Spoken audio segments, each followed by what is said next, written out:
100.000 euro, unë e kuptoj të shqesimin tënë të Auland. 100.000 euro, unë e kuptoj të shqesimin tënë të Auland. Faleminderit, zonja kryetare. Tani, lajmi ditës duhet të ishte vendimi i gjykatës kushtetuese në lidhje me kërkesën e Edi Ramës për ndalimin e pezullimit të Belinda Ballukut.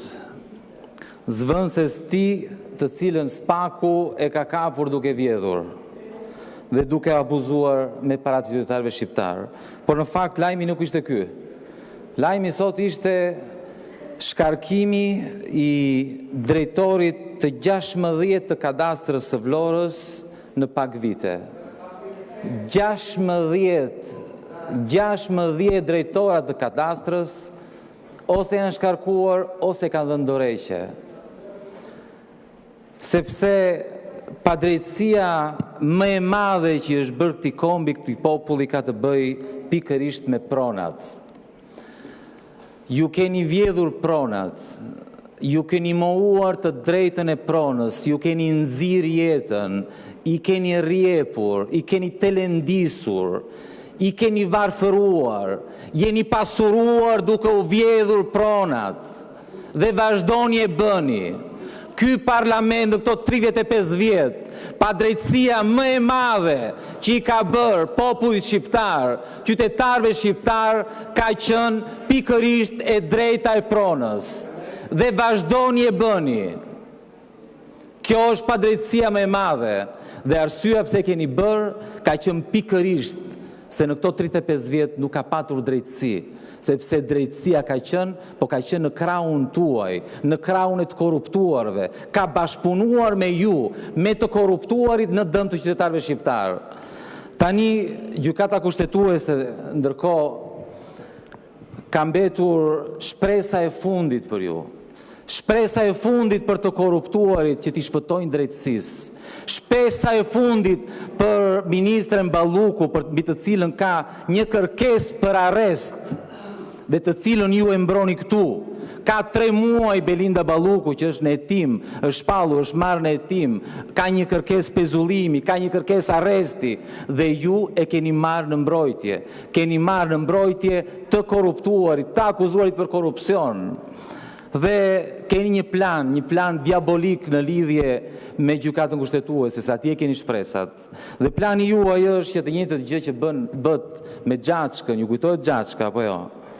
Të njëjtën gjë që bët me Gjaçkën, që doli Aptas, që me firmën e Edi Ramës ishte shpallur investitore strategjike, pastaj zbuluam që dhe pronën mbi të cilën ishte shpallur investitore strategjike e kishte vjedhur, po në bashkëpunim me këta drejtorat e kadastrës. Praktikisht çfarë bët mjafti mbrojtje të korruptuarit, mbrojtje të korruptuarit.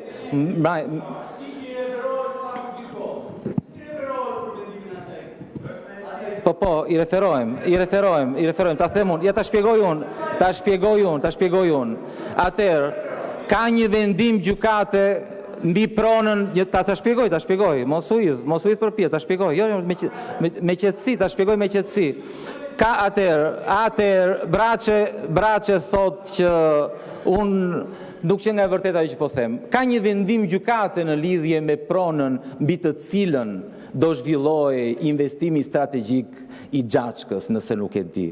Praktikisht e hapim edhe këtë çështje, ne këtu jemi, shumë mirë që e ngritë këtë çështje. Tani, çmenduria e këtij vendi është që Gjaçka u shpall investitore strategjike mbi një pronë. Mbi atë pronë u hapën hetimet nga ana e drejtësisë dhe drejtësia, gjykata vendosi që ajo pronë është rrëmbyer.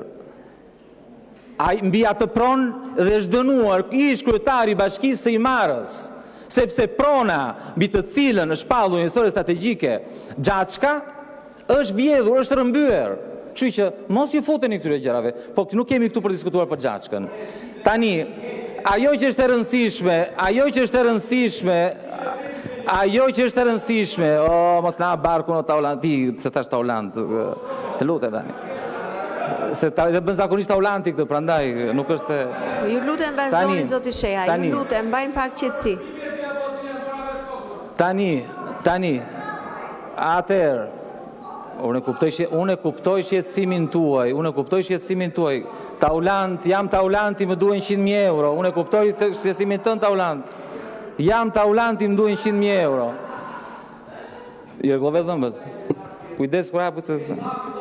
Tani, e di që jeni këtu për të shpërqendruar nga thelbi, po s'ka problem, do kthehemi te thelbi.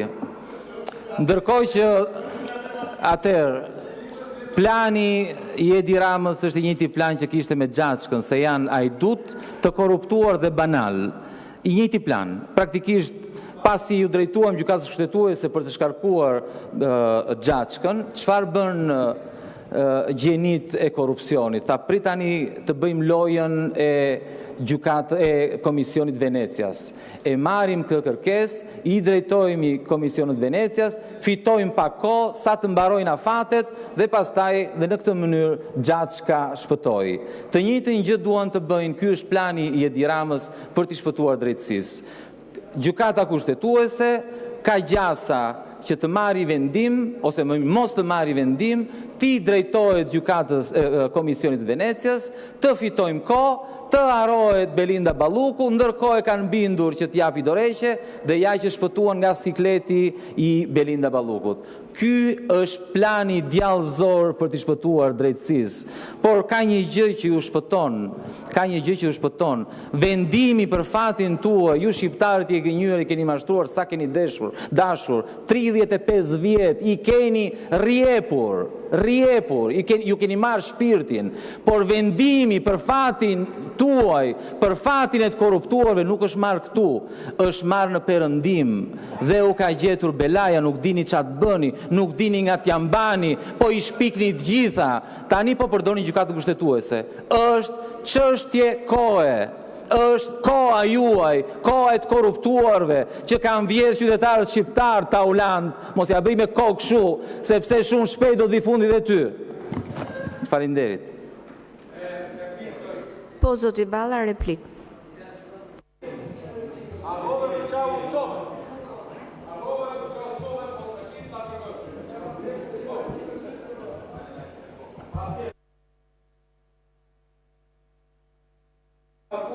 Me rrok deputetit tje, pa tjetër. Tani, ky që sa po foli, kam përpara një vendim të një autoriteti të pavarur në Republikën e Shqipërisë, të cilin ky autoritet i pavarur e ka dënuar me vendim të formës prerë, këtu, se i ka vjedhur Partisë Demokratike të dhënat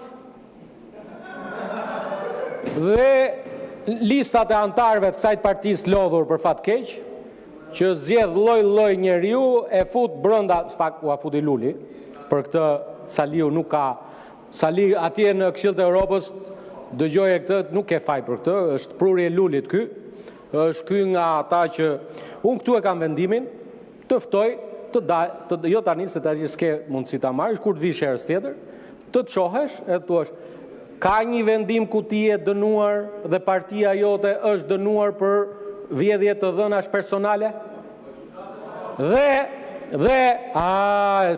Pranove.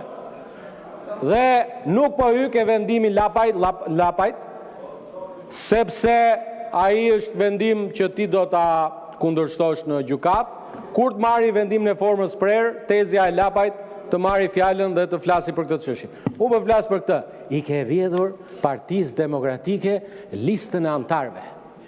Imagjino çfarë jeti. Këta të marrin të fusin qyl, deputet dhe ti u vjedh të dhënat dhe u çon email pa leje antarëve të Partisë Demokratike. Turp të vi. Kalojmë në pikën e 4 të rendit ditës.